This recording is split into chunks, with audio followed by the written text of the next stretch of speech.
Why did Muhammad ﷺ allow slavery and rape of the captured slaves?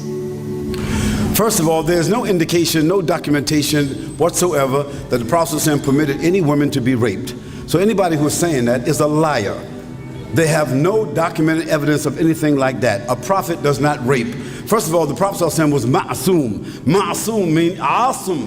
Asum min. That means that he could not have done anything like that. A prophet is protected from sin. A prophet is protected from sin in the same way that water cannot be dry. You ever heard of dry water? Water cannot be dry because Allah made it wet. Sand cannot be wet naturally because Allah made it what? Dry. So the constitution of a prophet is that he is ma'asum. That means ma'asum means he cannot commit any major crimes, sinful deeds or transgressions. He could only make a mistake. So rape is not a mistake. So whoever said that, if you're a Muslim, you can't say why did the Prophet ﷺ rape somebody, because what you talking about? If it's a non-Muslim asking that, I understand why you're asking that, because you between the heavens and the earth, you're suspended because of your ignorance.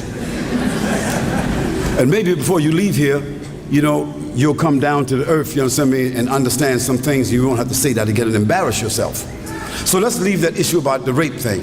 Now, if you're talking about the issue of Banu Qurayza, you know, when he took hostages, these was people who was plotting and planning and jumping between and cutting between and breaking the treaties and acting treacherously and doing all kinds of things, smiling in his face, stabbing him in his back, giving pieces of information, making loyalty with him and breaking it and giving loyalty to somebody else. Okay, they were doing it then and they doing it now. They're the same people that we call today Zionists. We don't say Jews, we say Zionists. So there were some Zionists among Banu Qurayza. The Zionists, those enemies, those pigs, those kilab, those dogs, that's what they are. We don't say Jews, Muslims get it straight. We don't have no beef with Jews. Our beef is with Zionists. Those are the kilab. Those are the poison people. Those are the treacherous people. Those are the ones who want to expand and take the whole world. They don't care white, black, Christian, nobody. They want the world for themselves, and they believe that everybody's blood is different than theirs. They are the dogs of the earth.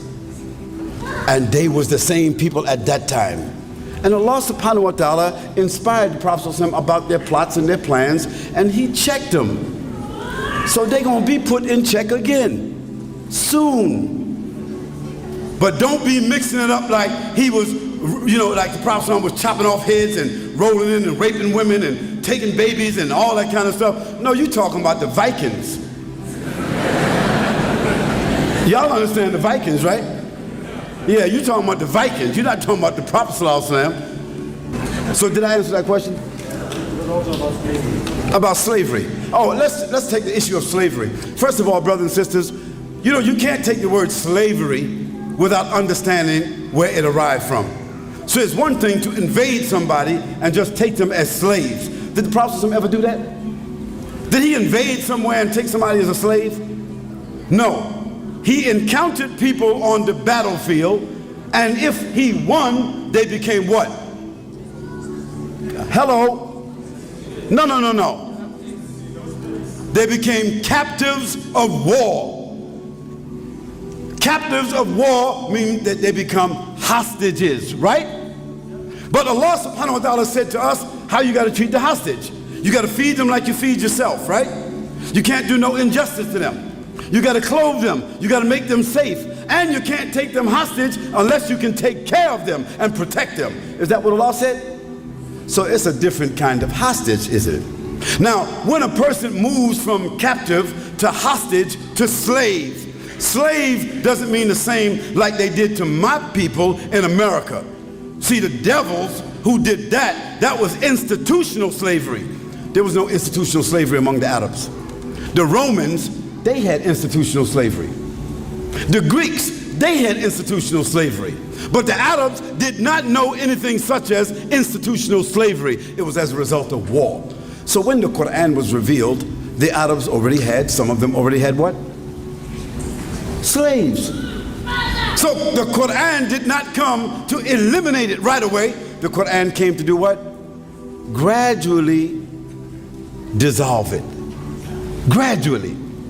That's why in the Quran you see those ayahs where Allah subhanahu wa ta'ala said, if you commit a crime, you break your fast, you violate, you commit a sin. How will Allah tell you that you can do kafara with that? How he said? Pay the money or do what? Free the slave. So after paying money and freeing slaves, when the Prophet passed away, slavery was just about wiped out in the Arabian Peninsula. Say Allahu Akbar. Now if some Muslims today in the Gulf is still taking slaves, they're not doing this on the basis of the legacy of the Prophet, they're doing it on the legacy of their own corruption.